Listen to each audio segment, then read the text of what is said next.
के SBL bank में बेनज़ीर हिफाजत प्रोग्राम के हवाले से यहाँ पर कटौती हो रही थी औरतों के हवाले से। औरतों को जो इशारा था उनके खिलाफ 500 रुपये कटौती हो रही थी। ये भाई हमारे साथ भाई मौजूद हैं, इनसे पूछते हैं ये क्या कहते हैं। जी भाई बताएं कि यहाँ पर क्या हुआ था।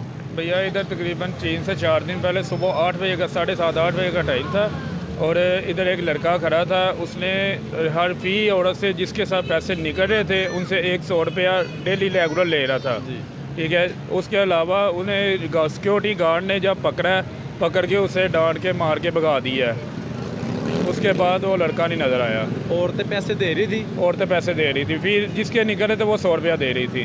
जी आइए हमारे साथ, अगर हमारा कैमरामैन दिखा सके। औरतों को लंबी लंबी कतारें लगी हुई है, तो हम और किसी औरत से बात करने चाहें करती है।